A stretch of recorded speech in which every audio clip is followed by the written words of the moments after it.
Agriculture के लिए इस्तेमाल करना चाहते हैं, वहां पर भंडारण के लिए इस्तेमाल करना चाहते हैं, कोल्ड स्टोरेज बनाने के लिए इस्तेमाल करना चाहते हैं, ये इस 100 एकड़ जमीन के लिए एप्लीकेशन दी गई। किसके द्वारा? अडानी के द्वारा। किसको दिया गया? हरियाणा के मुख्यमंत्री, हरियाणा की सरकार खट्टर को।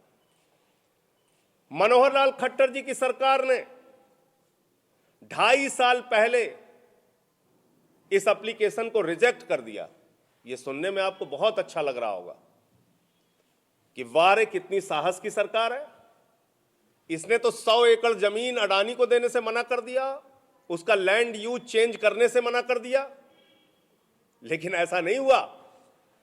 इन्होंने 7 मई 2020 को कहा, मालिक हम आपकी सेवा में मौजूद हैं, और 100 एकड़ जमीन का लैंड यूज चेंज कर दिया। यानी ये 100 एकड़ जमीन हरियाणा में अडानी जी को 7 मई 2020 को कोल्ड स्टोरेज बनाने के लिए, बड़े बड़े भंडारण बनाने के लिए दे दी गई। 7 मई 2020 को, ये तारीखें याद रखिएगा, 7 मई 2020 को।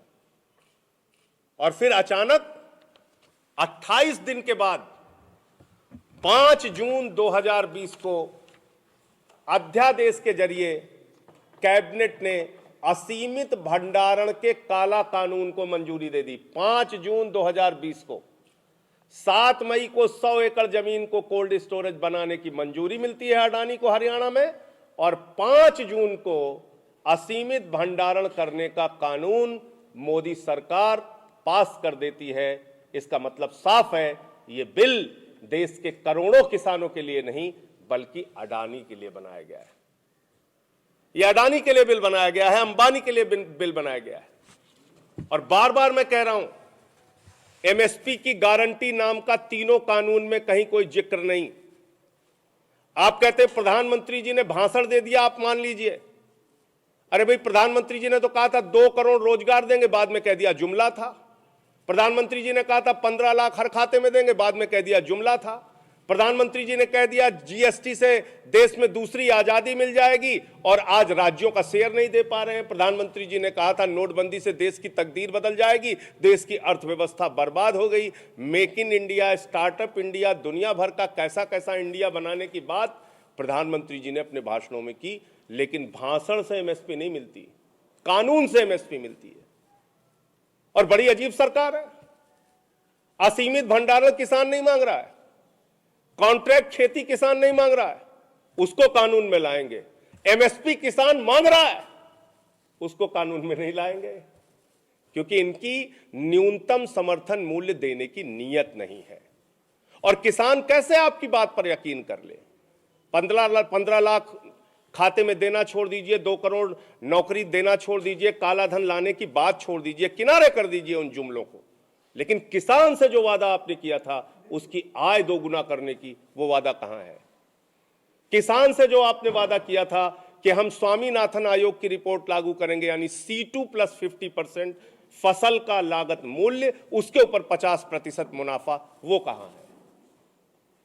आपने वो भी नहीं पूरा किया, तो कैसे किसान आपके ऊपर भरोसा कर ले? दूसरा, आपने कॉन्ट्रैक्ट खेती का प्रावधान करके किसान को उसके ही खेत में गुलाम बना दिया और कह दिया अब न्यायालय जाने का अधिकार आपके पास नहीं है। आंदोलन चलता है तो अब कह रहे हो हां साहब उसको हम चेंज कर देंगे। ये क्या मजाक है देश के किसानों के साथ? और असीमित भंडारण की छूट देना, ये तो आपने देश में महंगाई को और जमाखोरी को और कालाबाजारी को वैधता प्रदान कर दी, उसको लीगलाइज कर दिया। और देश के किसानों को आप ये समझाने की कोशिश कर रहे हैं ये आपके खिलाफ कानून नहीं है, ये असीमित भंडारण का कानून तो इस देश के हर नागरिक के खिलाफ है।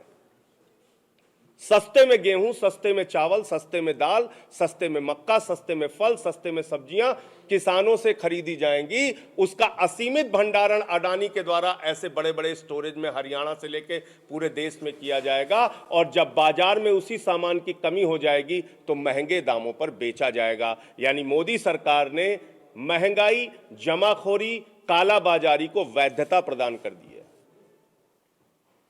और आप कहते हैं ये किसान के खिलाफ नहीं है बिल? ये तो हर नागरिक के खिलाफ है।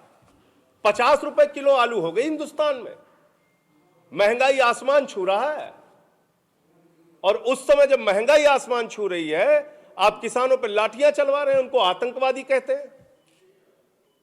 For me, and the world is an oyster for me to explore. All the research institutes in India and abroad seem to beckon me to come and gain more and more